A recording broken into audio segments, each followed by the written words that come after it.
You will hear a number of different recordings and you will have to answer questions on what you hear. There will be time for you to read the instructions and questions, and you will have a chance to check your work. All the recordings will be played once only. The test is in 4 sections. At the end of the test, you will be given 10 minutes to transfer your answers to an answer sheet. Now turn to Section 1. Section 1. You will hear a telephone conversation between a travel company employee and a customer. First, you have some time to look at questions 1 to 5.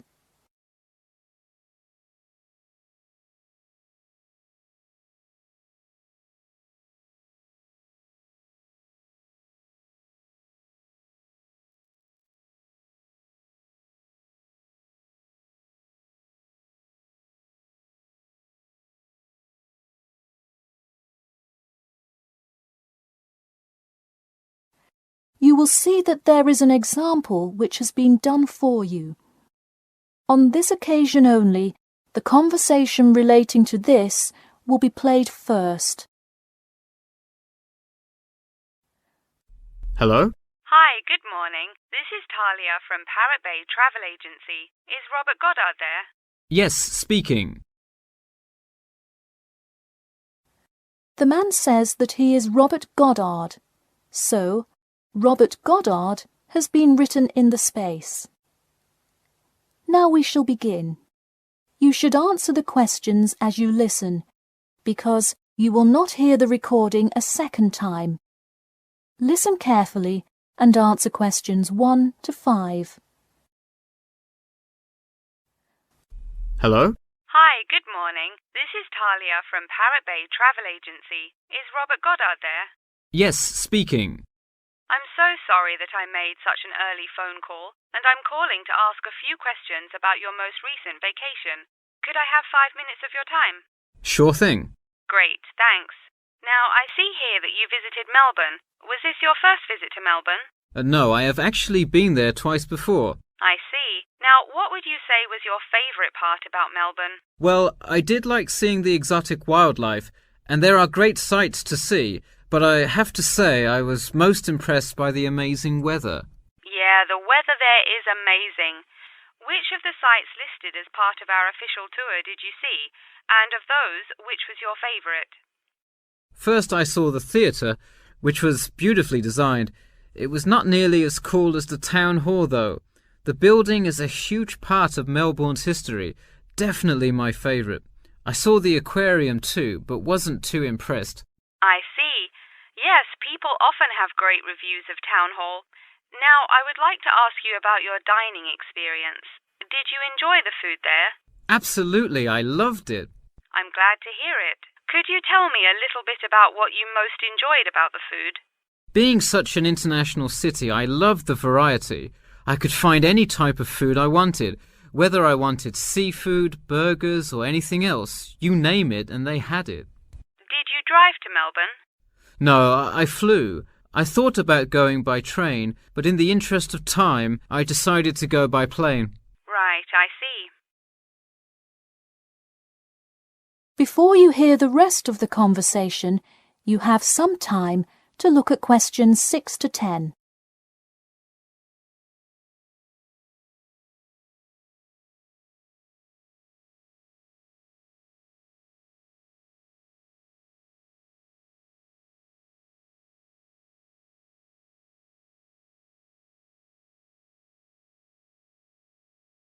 Now listen and answer questions 6 to 10. And would you mind telling me whether you are under 20, between the ages of 20 and 40, or older than 40? It would be nice if I was still under 20. My vacation probably would have been quite different. Actually, though, I just turned 41 last week. Oh, happy birthday. So, did you treat yourself and fly first class? No way. I would love to have a budget that high. I'm more in the mid-range income level. I wasn't always, though. I spent much of my life in a low-income household. I see. That answers my next question then, of income level. And what was the purpose of this visit? I had to go there on business a lot before and decided I would go there for tourism this time. I see. And what is your occupation? I am mainly a computer programmer. I also write for a travel magazine on the side, which is why I visited Melbourne before, but it's not my main source of income. I see. Wow, it sounds like you work a lot. Yes, I am very busy, which is exactly why I took a nice week-long vacation to Melbourne. I completely agree. Would you care to comment on your accommodation? My hotel was a good value. Staying in the city can get really expensive, so it was nice to find such a good price for the location and quality. I'm glad I didn't end up in some cheap motel in the middle of nowhere. I'm glad you didn't either. Well, thank you for taking part in our survey, and I'm glad you enjoyed your vacation. No problem. Take care. That is the end of section 1. You now have half a minute to check your answers.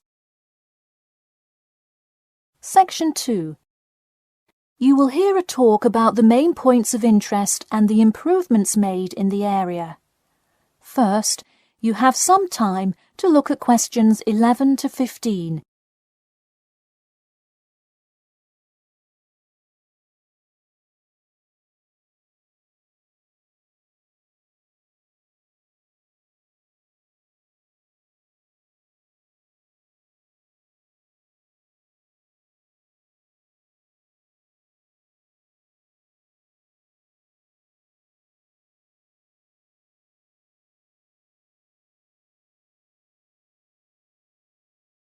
Now listen carefully and answer questions 11 to 15. Thank you all for coming to our community meeting. As you know, we're excited to unveil our improvement plan as we look forward to the influx of tourists in the summer months. I'll start with a quick overview of the main points of interest in the area for anyone who may not quite know his or her way around yet, and then I'll get to the improvements made. First off is my favourite, the Science Museum, which is on the corner of St George Road. If you have not visited yet, I encourage you to go before the busy season. It is absolutely spectacular. There is even a flight simulator you can try out. Just west of the Science Museum is the National History Museum. It's a sight not to be missed as well, with each floor devoted to a different era in our nation's history. There are special exhibits for children with interactive games and fun history lessons too. If you're looking for parking, it is available on the intersection of Queen Street and South King Street in the car park. Standard hourly and daily rates do apply. The best place for souvenirs is the shopping mall, though it gets extremely busy during peak times.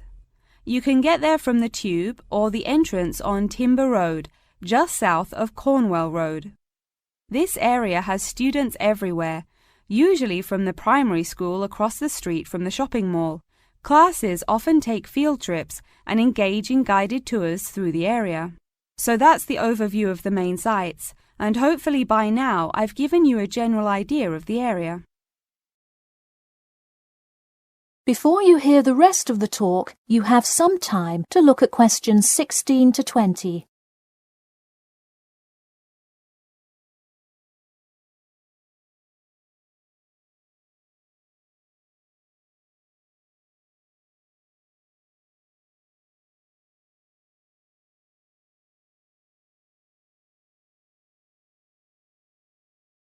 Now listen and answer questions 16 to 20.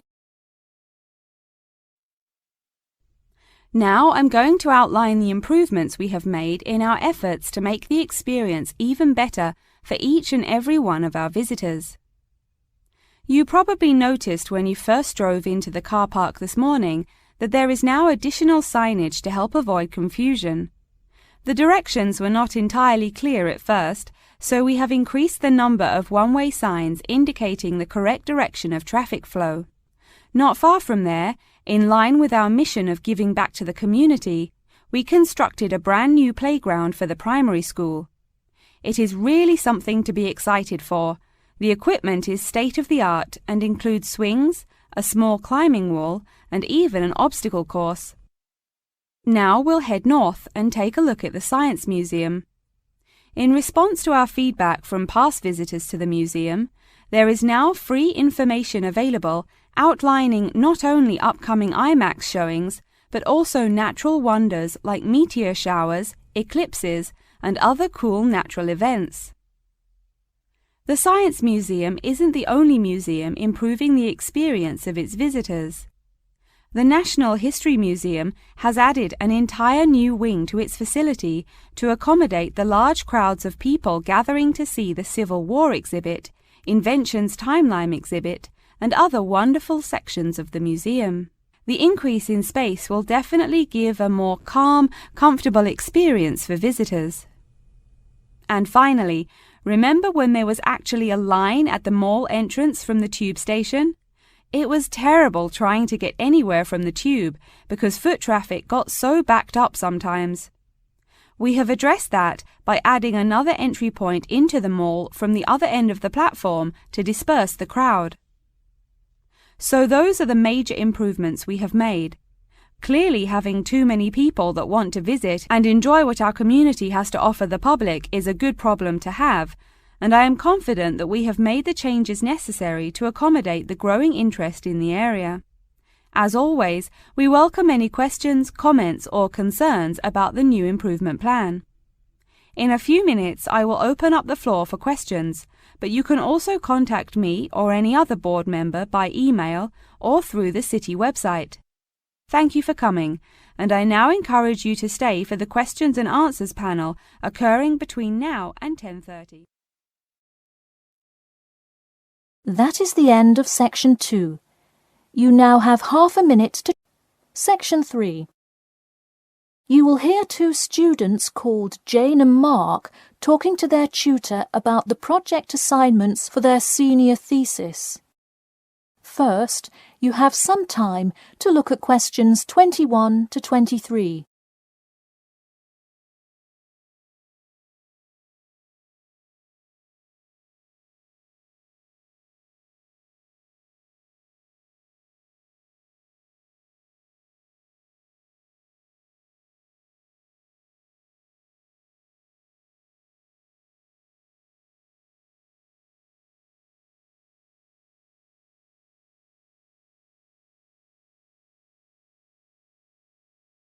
Now listen carefully and answer questions 21 to 23. So, you were both given your project assignments for your senior thesis today, right? Yes, and we already have to submit our topics next week. But how could they give us a grade this soon? No, next week's due date will not be counted towards your final grade. The teachers are just going to read your topic and give you feedback.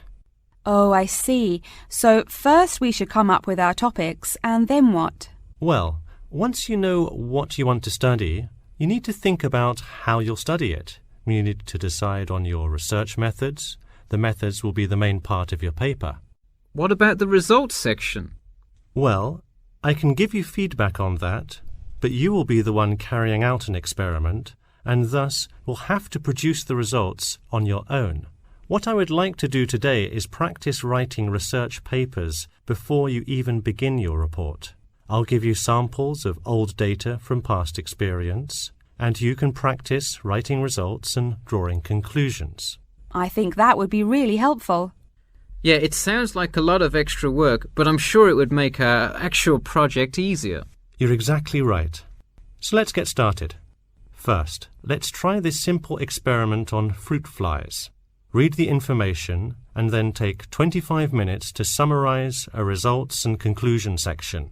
That's really important. Pay attention to the time limit. Okay, does it still have to be 6,000 words?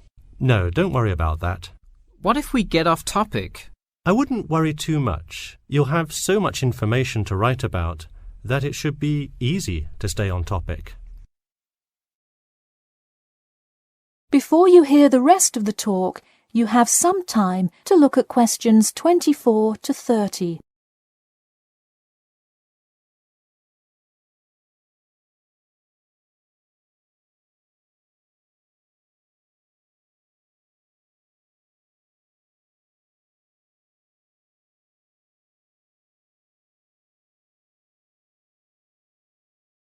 Now listen carefully and answer questions 24 to 30. But what about other sources? Well, for this assignment, you can use the one from your textbook. In your actual paper, you should find old experiments that support your topic. So do we need to find different types of sources? For instance, should I be conducting lots of interviews to use in my paper? No, there's no need to conduct lots of interviews or anything like that. Okay, I'm ready to get started. I'm still a little confused, though, on how we should format our paper. Don't worry about it for now, but on your final paper, make sure to pay attention to the format. It should follow the guidelines exactly. Oh man, I'm starting to understand why they give us all semester to do this. Are there any other small details like that we should know about? Not a whole lot. Make sure you provide 2 copies. One for your teacher, of course, but one for yourself as well. And of course, you know the due date, right? It's April the 11th, right? What? No, it's May 11th, right? Yes. The due date is May 11. Write it down. Oh wow, yeah, I need to note it. Also, I'm having trouble finding information on my topic. What if I can't find enough good sources? It's all right to change your topic. Just make sure to do it before the beginning of April. Oh really? Wow, I'm definitely going to change it then. Just make sure to write a note to your teacher letting him or her know. Okay, so getting back to writing this sample paper, where do we start? Should I just explain the experiment and what happened? Well, you need to start with your hypothesis, what you think will happen, and then describe your procedure. Then you can write up the results and your conclusions. Oh boy, I don't know if I can handle any more instructions. That is the end of section 3. You now have half a minute to check your answers.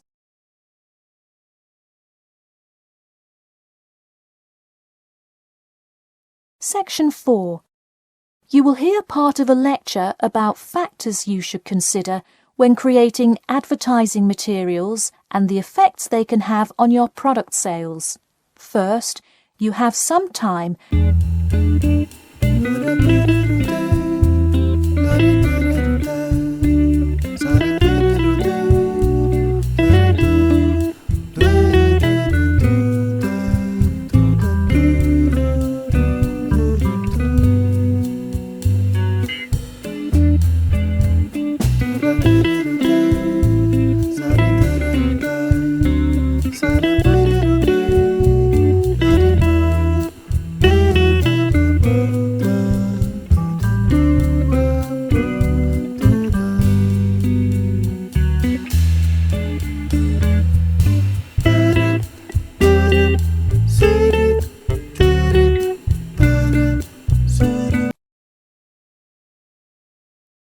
Hello class and welcome back to Marketing Strategies. This week I will expand upon last week's lecture by talking about factors you should consider when creating advertising materials and the effects they can have on your product sales. Lesson 1. Limit your advertising to the geographic area of your target market.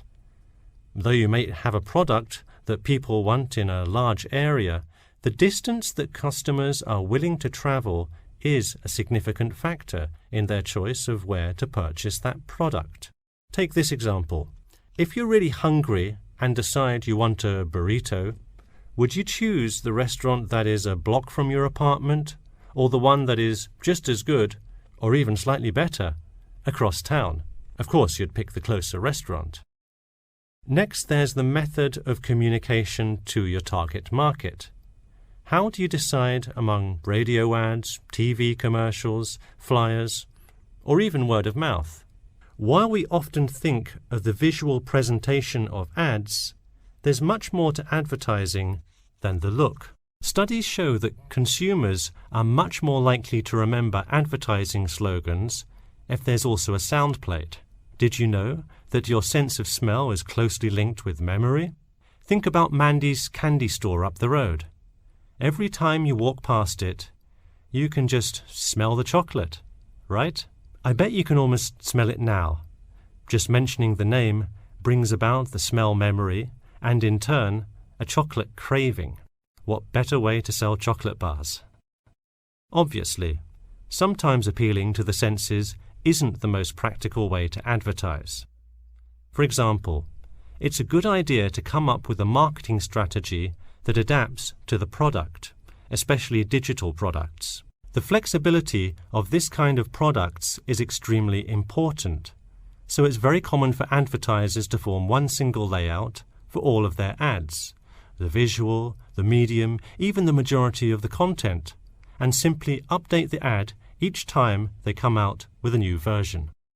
Remember, advertising is all about stirring up the right feeling in your potential customers, whether by stimulating the senses, appealing to the intellect, and so on. Once the customer experiences the ad, the important thing is his or her reaction. Someone could love the ad you made, but unless he or she considers buying the product, you've failed to get the reaction you were looking for.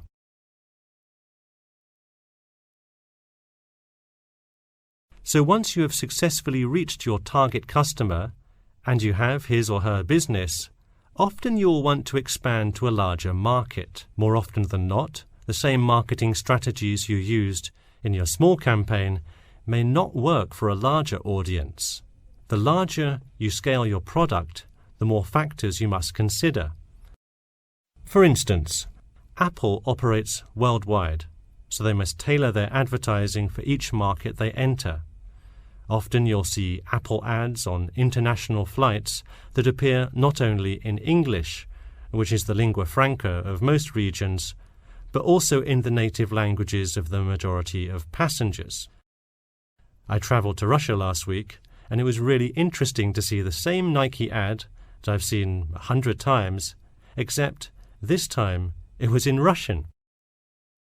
Okay, going back to the medium of the advertisement, even after choosing to create print ads instead of radio announcements, television commercials, etc., there is more to consider. If you print your ad in a newspaper, it will be read by a far different audience than if you print your ad in a popular magazine. Would you put an ad for the new Justin Bieber album in a newspaper? Probably not, because that product is most suitable for youths. Let's face it, do you know anyone under the age of 25 that buys a newspaper? No. Now let's try a few strategy exercises. Imagine you're a company that is aiming to improve the environment by making products that reduce human waste. How would you advertise your product? Clearly it would send the wrong message if you put up flyers or other materials that cause lots of waste paper. Consider instead putting commercials on the Health Channel or buying ad space on websites like UNESCO. Or here's another example. What is one great place to advertise suntan lotion? How about a swimming pool? It has the exact group of people that need the product. All right, one last thing. Let's say you're filming a commercial for a water filter pitcher. What would be good scenery to use for the background? Think about somewhere calm and relaxing with clean, fresh water. Can't you see how much more effective a commercial with the beautiful scenery and flowing rivers of a national park would be than, say, water dripping from a tap? So to wrap things up today, think about the geography of your target market, the type of marketing material you should use, and the most effective way to appeal to the customer in order to make a successful ad campaign. That is all I have for you today. Make sure to read through Chapter 8 for Monday if you have not done so already. Okay, now I'd be happy to answer any questions you may have. That is the end of Section 4. You now have half a minute to check your answers.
Hi, this is IELTS Bob. I would very much appreciate it if you could like, subscribe and share this video, as this will enable me to help more IELTS students reach their IELTS goals. Very much appreciated. Thank you.